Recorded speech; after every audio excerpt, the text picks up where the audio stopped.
世界中でまだほとんど知られていない奇跡のように効くツボとしてごく一部の人たちの間では有名になっていた竹貧血。命の根元の血の道、人形の中に存在する竹貧血。薬毒、全身に回ってしまった薬毒を抜く特効血、竹貧。これどこにあるのか、場所はどこなのか、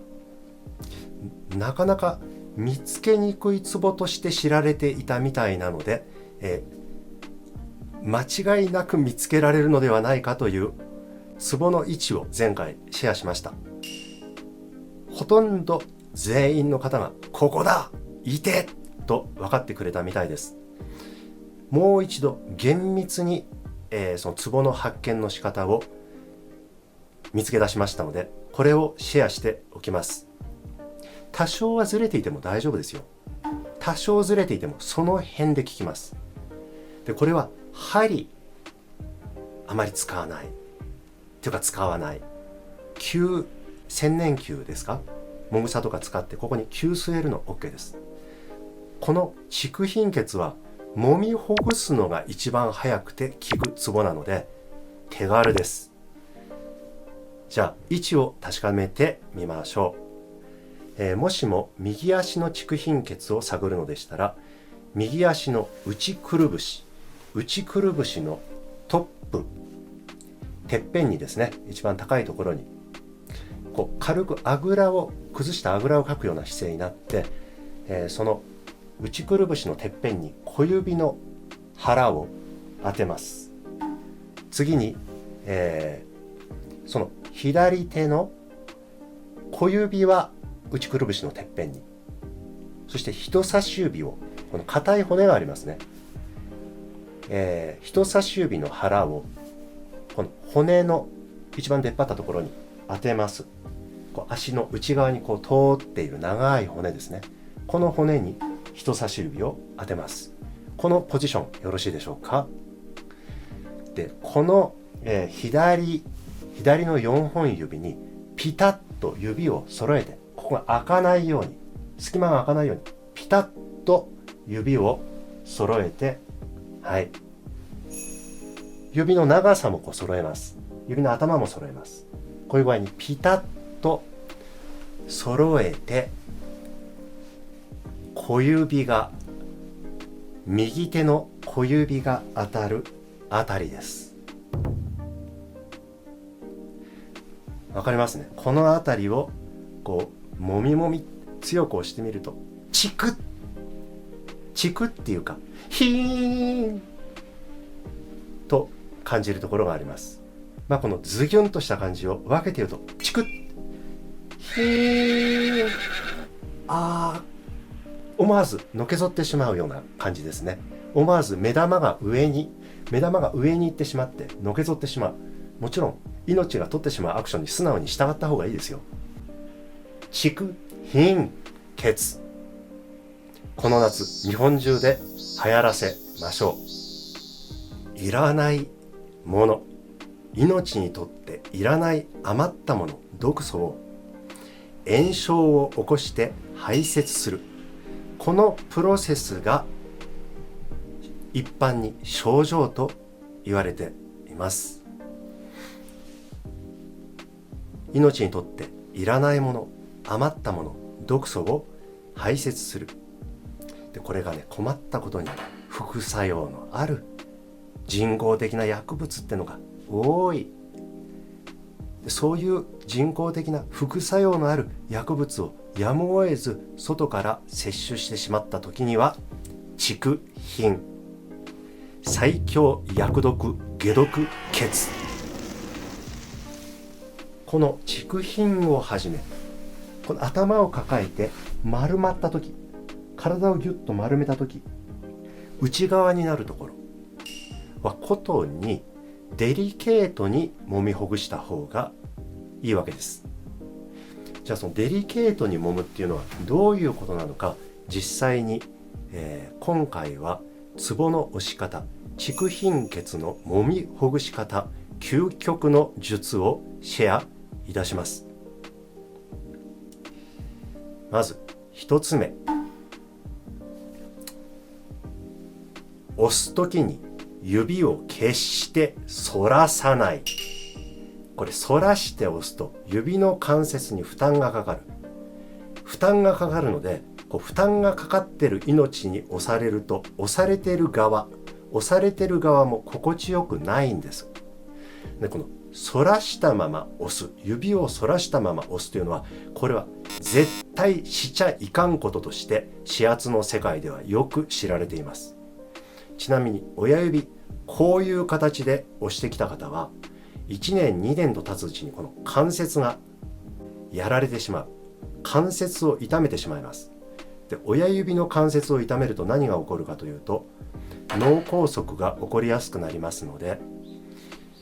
かつて指圧師の方々はこういうことを知らないまま指圧をしていた方たちがバッタバッタと脳梗塞で倒れてしまったという事実があります。そこで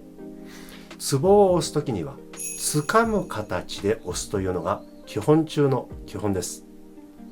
蓄貧血もこういう押し方をするのではなく、こう押す。人差し指でもこのように押すのではなく、こう押す。わかりますね。掴むように指を内側に曲げて揉む。よろしいでしょうか。指は決して反らさない。何かを掴む時の形で曲げて、掴む気持ちでマッサージ。次、2つ目、ぐりぐり痛く押しすぎない。ある程度まで押すと、こっから先は痛えっていうところがあります。で、そのこっから先は痛えってところのちょっと手前に緩めてあげると、ちょっと手前で緩めてあげて、左回りでぐるぐるそこを揉みほぐします。これどんなにゆっくりでもいいです。ほとんど動いてないっていうぐらいのゆっくりでも構わないです。痛いところのちょっと手前、ちょうど痛気持ちいいっていうポイントがあるんですね。そこを発見できたら、痛気持ちいいジャストのところで左回りにツボの縁を軽くなぞるようにしながら、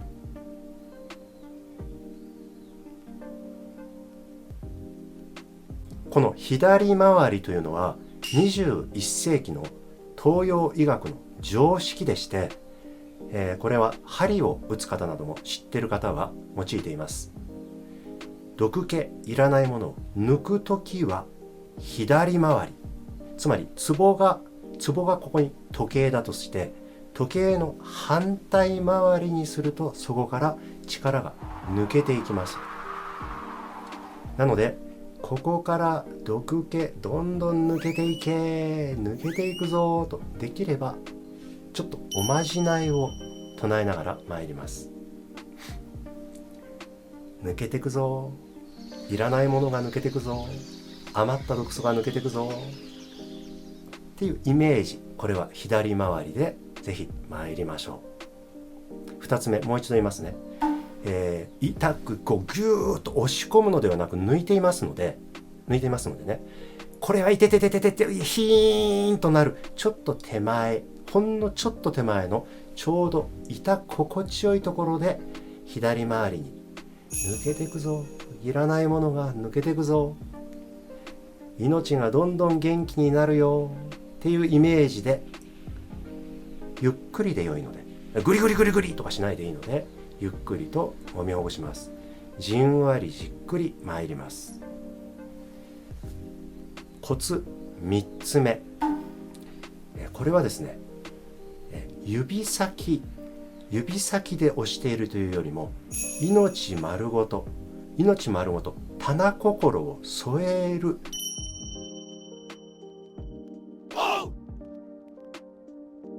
棚心を添える、命丸ごとで胸のうむいを指手のひらすべての力を指先にスッと集めるようにしてですね、棚心全体を添えるようにして抜けていくよ。いらないものが抜けている。どんどん命が元気になっている。思いを、心を、ここ棚心って言いますね、丸ごと添えるようにするのが、これが指圧の極意です。押し込まない、いらないものが抜けていく、そのちょっとだけ出口を広げてあげるつもりで、左回りで参ります。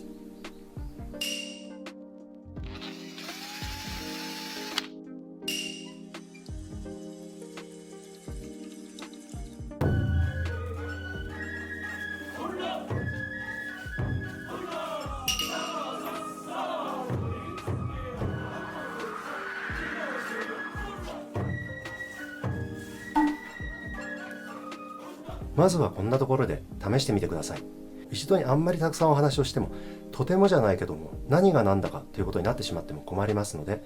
少しずつお話ししていけたらと思います。指圧の極意、指は反らさず掴む時の形、ぐりぐりと押し込まない、痛いところのちょっと手前、痛心地よいところでゆっくり左回りで揉みほぐす。指先でただ棒を物理的にグリグリしてるのとは違って、胸の思い、棚心全体をそこに添えるようにして揉みほぐします。これを昔の人は棚添えると言っていました。よろしかったら棚添える情報、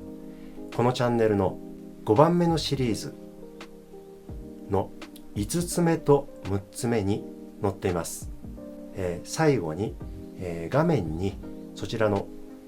チャンネル動画が出てきますので、その動画をクリックしていただいたら棚添えるというところに飛ぶことができますので、ぜひ棚添える、この国に昔からずっと伝わってきた棚心を添える、いざという時棚心を添える、その必須、暮らしの必須の術を紹介していますので、よろしかったらぜひご視聴ください。